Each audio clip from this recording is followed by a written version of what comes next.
All right, welcome back, everyone. Ready for another deep dive? Let's do it. Okay, so today we're tackling YouTube views. The lifeblood of any creator, right? Absolutely. And to help us crack the code, we've got Mr. Beast himself spilling the secret. He actually just launched a whole website dedicated to analyzing YouTube data. Oh, yeah, views.com. Right, that's the one. And get this. Okay. He's offering a bunch of tools for free. No way! Mr. Beast giving away free stuff. What's the catch? Well, there's a paid version, too, with even more advanced features. Makes sense. Yeah. But let's start with the free stuff.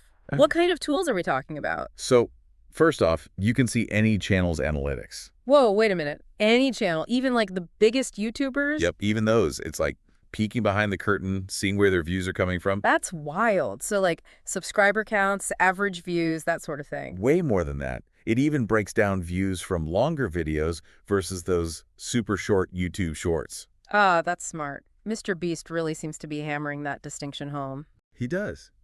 And it makes sense when you think about it. It's like comparing apples and oranges. Okay, I'm listening. Both are fruit, right.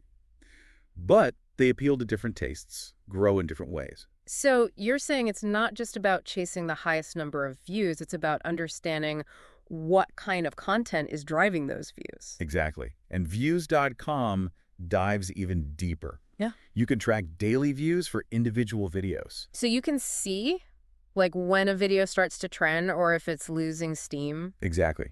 You can also see when they change thumbnails, because we all know how much those matter. Oh, totally. A good thumbnail can make or break a video. And here's the kicker. They give every video a performance rating out of 10. Wait, a performance rating? Like how well it's doing according to YouTube's algorithm? Precisely. It's like having a sneak peek into YouTube's secret formula. That's incredibly useful, especially for creators who are just starting out. They can see what's working and adjust their strategy. Absolutely. And even experienced creators can learn a thing or two. Speaking of learning, you mentioned something about seeing all the A/B tests that were run for a video. Oh, yeah. That's one of the coolest features, especially for anyone new to YouTube. To be honest, I'm a little fuzzy on what A/B testing even is. No worries. Think of it like an experiment. Okay. Let's say you're trying to choose between two thumbnails for your video.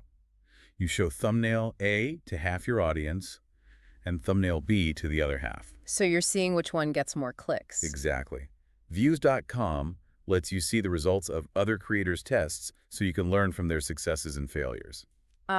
So instead of reinventing the wheel, you can see what's already working. That's brilliant. It's like having a cheat sheet for YouTube success. And if you're looking to connect with other creators making similar content. Collaboration is huge on YouTube these days. Right. Well, views.com has a similar channels feature that can help with that. Oh, interesting. How does that work?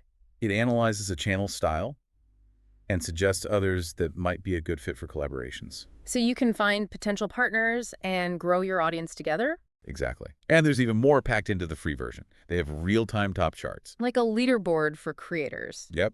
You can see who's got the most subscribers, the most views, and the hottest videos across different time periods. So you can stay on top of trends and see what's working right now. Exactly. And to make things even easier, they've got a Chrome extension that lets you access all these features right on YouTube. No more switching back and forth between websites. I like it. Oh. All right, we've covered the free stuff, which is already amazing. Right. But Mr. Beast also offers a paid version, views.com Pro. He does.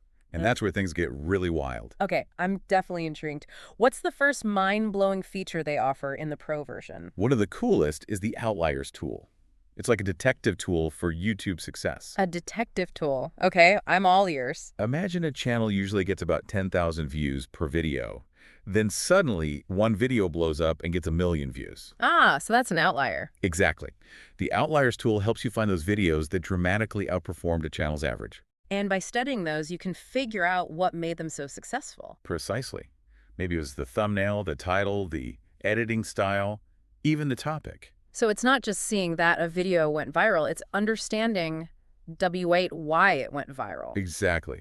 And you can filter these high-performing videos by view count, subscriber count, time frame. So you can really narrow it down and find those hidden gems. It's like reverse engineering success, finding that secret sauce. I'm already starting to see how powerful views.com Pro could be. It's incredible. And it gets even better. Oh, you're telling me there's more? Oh, yeah. How about a tool that lets you search for thumbnails based on what's actually in the picture? Wait a second. You mean I can search for thumbnails like I search for images on Google? Pretty much. It's called thumbnail search, and it's revolutionary. So I could search for like a person standing next to a red car, and it would show me thumbnails matching that description. You got it. You can even use an existing thumbnail as your search term. Wow.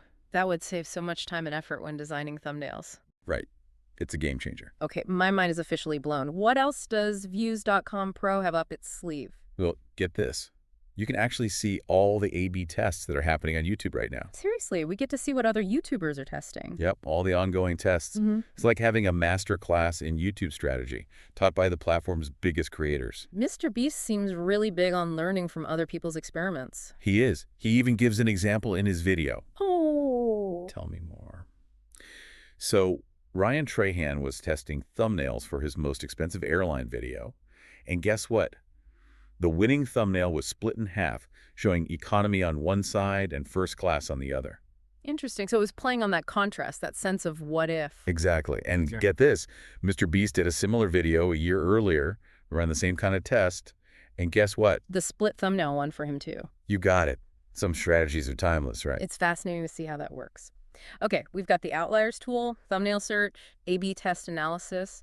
What other amazing features are in Views.com Pro? Well, have you ever wished you could get a notification when a video on a specific topic goes viral? Oh, like if I'm working on a video about building a treehouse and I want to see what other treehouse videos are taking off. Exactly. Views.com Pro has an alert system just for that. So I can set alerts for videos that hit a certain number of views or are uploaded by specific channels. Yep. Or even contain certain keywords. No more endlessly scrolling through YouTube trying to stay on top of trends. I love it. It's a huge time saver. And finally, they have something called collections. Collections. Okay, what are those all about? Think of it like creating Pinterest boards for your YouTube research. Okay, I can see where you're going with this. So let's say you're using the Outliers tool and find a bunch of videos that spark ideas for your next gaming video. You can add those videos to a gaming inspiration collection. Then later, if I'm using thumbnail search and find some awesome gaming thumbnails, I can add those to the same collection. Exactly. It's a way to organize all your research in one place. Makes sense.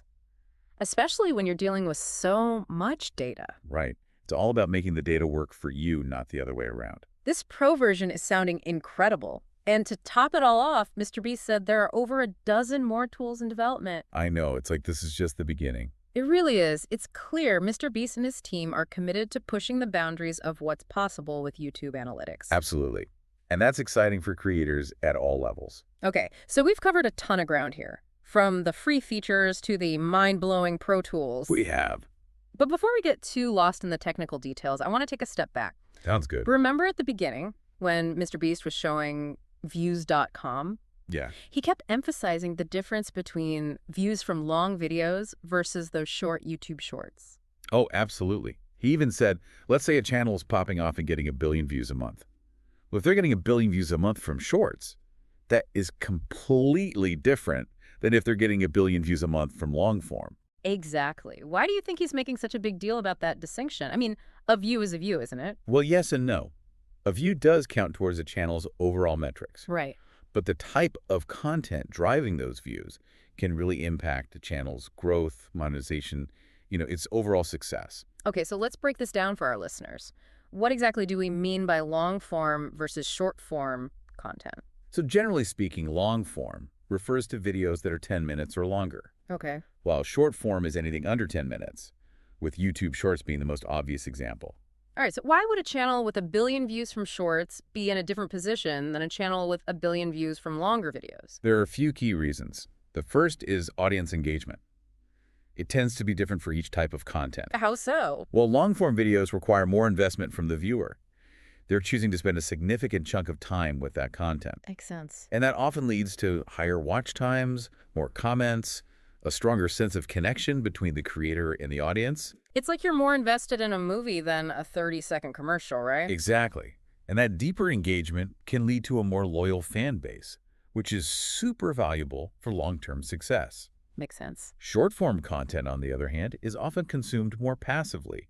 It's great for grabbing attention and reaching a wider audience. But it might not create that same level of deep engagement. Right. So is Mr. Beast saying long-form is better than short-form? Not necessarily. He's just emphasizing that they're different beasts requiring different approaches. Gotcha. It's not about one being better, it's about understanding the strengths and weaknesses of each format. Exactly. And Views.com helps you do just that by breaking down a channel's views by long form versus short form. So creators can see where a channel's strengths lie and what's driving their success. Exactly. Okay, so if I'm a creator trying to figure out my YouTube strategy, Hmm. should I be focusing on long form or short form? It depends on your goals and who you're trying to reach. If you want to build a really engaged community. Like people who feel like they really know you. Exactly. Then long form might be the way to go. But if you're trying to go viral and reach as many people as possible quickly. Then short form is the better option. Exactly. It's like casting a wide net. You can grab people's attention and potentially reach a huge audience. But you might not get that same level of deep engagement. Right. So it's a trade-off. More reach with short form, but potentially deeper engagement with long form. I see. And of course, many creators find success by doing both. Using short form to drive awareness and then directing viewers to their long form content for a more immersive experience. Absolutely. It's not an either situation. So it all comes back to using Views.com to analyze the data and make informed decisions about which format is right for you. Precisely.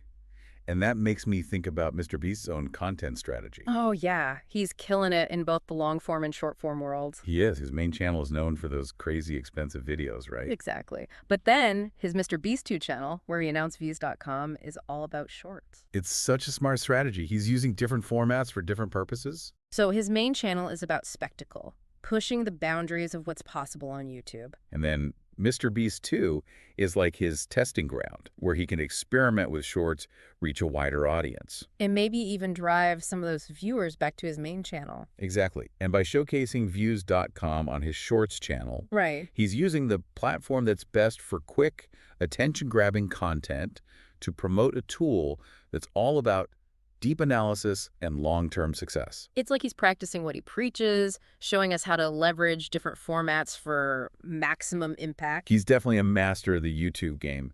But you know what's interesting about all this? What's that? While all these tools and insights are amazing, there's a bigger question we need to consider. Okay, I'm intrigued. What's this big question lurking beneath the surface of Views.com? Well, it's exciting to have access to so much data about YouTube. For sure. But what happens when everyone has access to this information? That's a good point. Does it level the playing field, or does it lead to a more, how do I say this, a more homogeneous YouTube landscape? Where everyone is chasing the same trends and using the same tactics. Exactly. It's a valid concern. Increased access to data could lead to a more formulaic approach to content creation. Like, if everyone used the same recipe, all the cakes would start to taste the same. That's a great analogy. So it's crucial for creators to remember data is just one piece of the puzzle. It shouldn't replace creativity, authenticity, a genuine connection with your audience. Absolutely. So Views.com is kind of a double-edged sword. It has the potential to be both incredibly beneficial and potentially harmful to the YouTube ecosystem. It all depends on how creators choose to use it. So what advice would you give to creators thinking about using Views.com or similar tools? First and foremost, remember why you started creating content in the first place. Don't let the data overshadow your passion, your unique voice. Exactly. Use the data to enhance your strengths, not dictate your every move. Don't become a slave to the algorithm. Stay true to yourself and your vision. Well said. And secondly, don't be afraid to experiment. The beauty of YouTube is there's no one-size-fits-all formula for success. Right. What works for one creator might not work for another. Use the data to inform your experiments, test different approaches, discover what resonates with your audience. So it's all about finding that sweet spot between data-driven insights and creative intuition. Absolutely. And lastly, remember, the YouTube landscape is always changing. What works today might not work tomorrow. It's a constantly evolving beast. It is. So stay curious, stay adaptable, and never stop learning.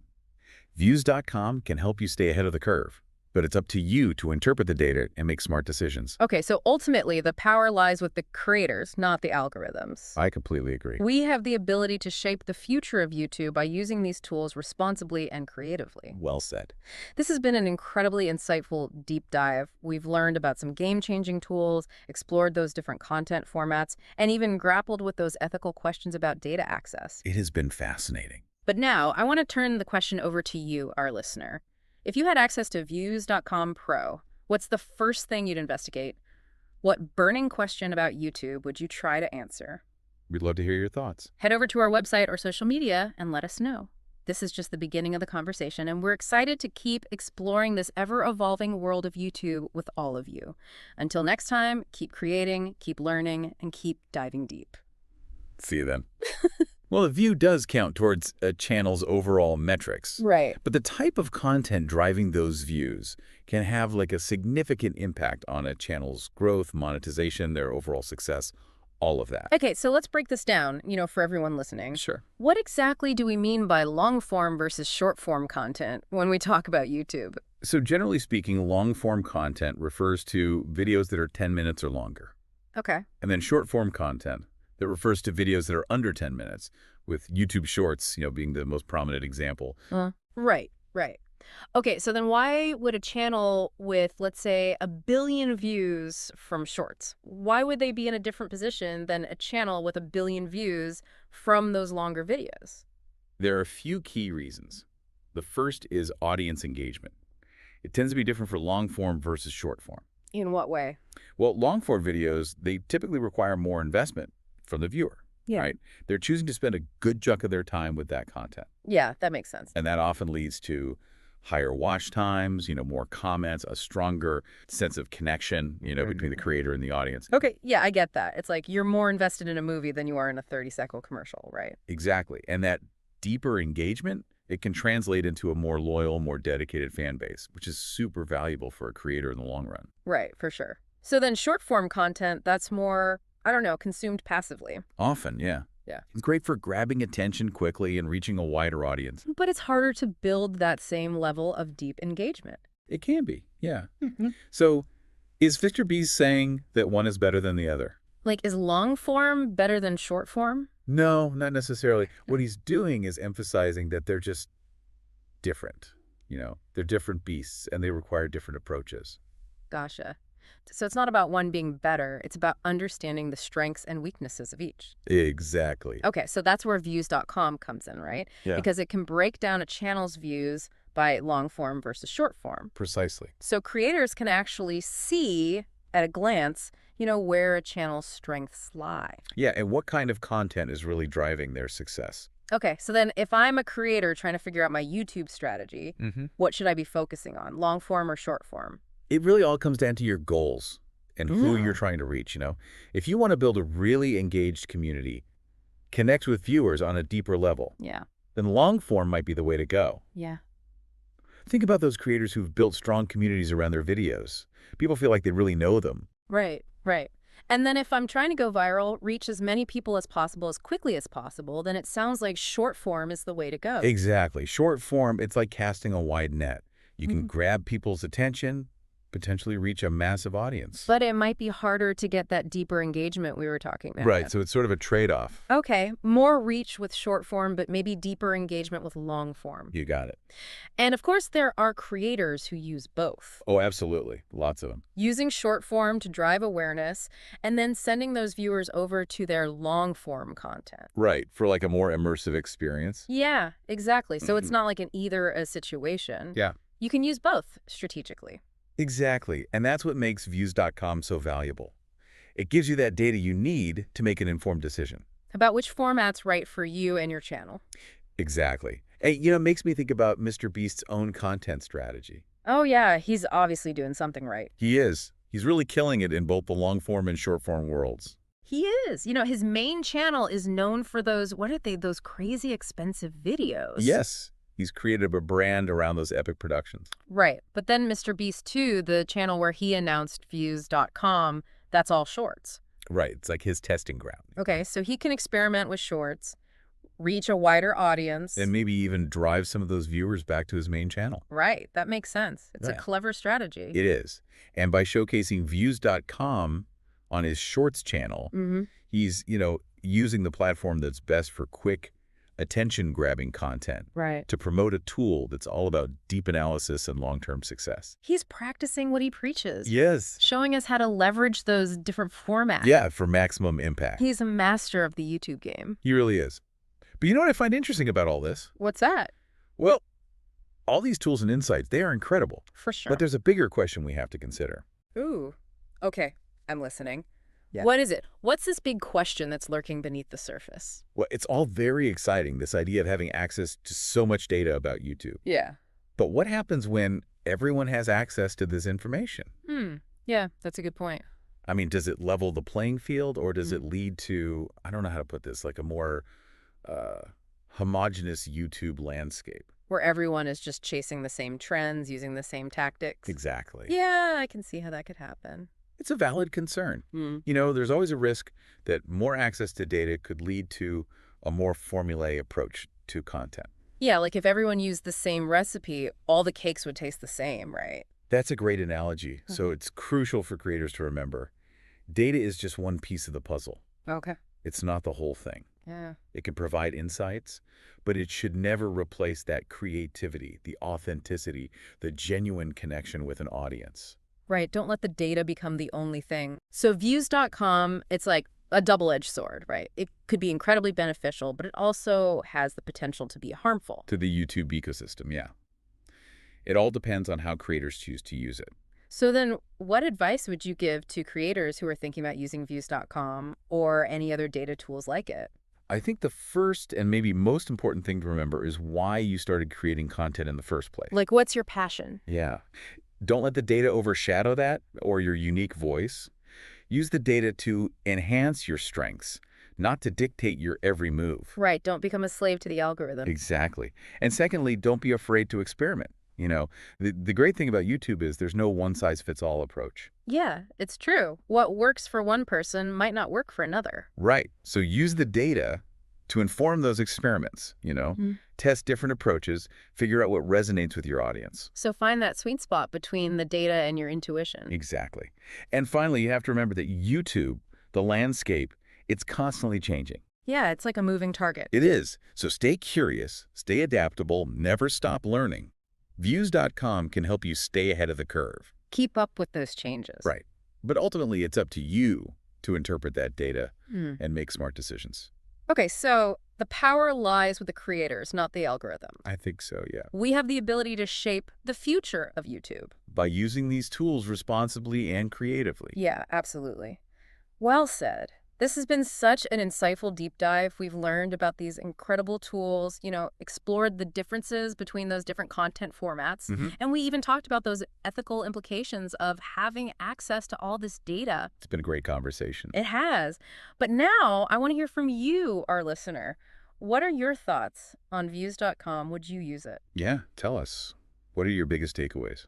So it really is a crossroads kind of thing, right? Yeah. With views.com, I mean... This incredible tool that could really help creators, but also that fear that it might lead to, I don't know, a less diverse YouTube. A more formulaic YouTube.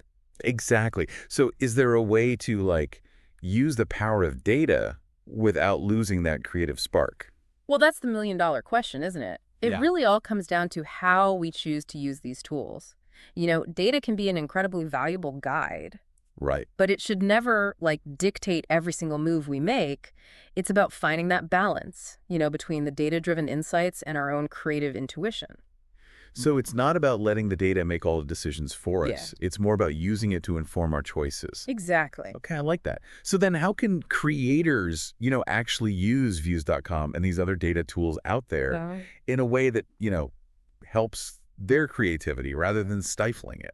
Well, one way is to use the data to identify your strengths and weaknesses, Yeah. Maybe you're amazing at creating those eye-catching thumbnails, Right. but you struggle with coming up with, catchy titles. Yeah, I know a few people like that. Right. Well, views.com can help you pinpoint those areas where you excel. And those where you could improve. Exactly. So instead of trying to be good at everything, Right. you can focus on what you do best and use the data to kind of fill in those gaps. Yeah, that makes a lot of sense. And you know what? I think it's important to remember that there's no shame in not being good at everything. No, absolutely not. I think that's something a lot of creators struggle with. They feel like they have to do it all. Right, and be perfect at everything. Yeah, and that's just not realistic. No, it's not. And honestly, I think focusing on your strengths and then using data to help with the rest, Yeah. that's a much healthier approach. For sure. It takes the pressure off, right? Absolutely. Yep. And speaking of taking the pressure off, Mm-hmm. don't be afraid to experiment. Yeah, That's the beauty of YouTube. There's no one-size-fits-all approach to success. it's true. What works for one person might completely flop for someone else. Exactly. So use the data to inform your experiments, Test different approaches. Figure out what resonates with your audience, the people who are actually watching your videos. Right, so it's all about using the data as a tool for discovery and learning. Absolutely. And here's another thing to keep in mind. YouTube, it's always changing. What works today might not work tomorrow. It's a constantly evolving beast. It is. So you got to stay curious, stay adaptable, and never stop learning. Views.com can definitely help you stay ahead of the curve. Yeah, so you don't get left behind. Exactly.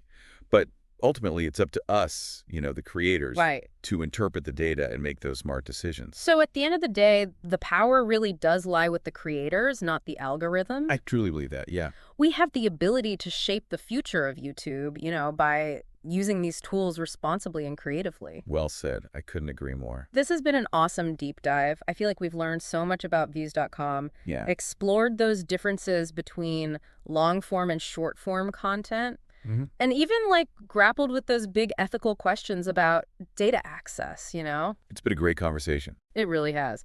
But now it's your turn, our listener. What are your thoughts on views.com? Would you use it? We want to know. Head over to our website or social media and let us know. What are your biggest takeaways from today's deep dive? We'd love to hear from you. Absolutely. We're excited to keep exploring this, crazy, ever-evolving world of YouTube with all of you. Until next time, keep creating, keep learning, and keep diving deep. See you then.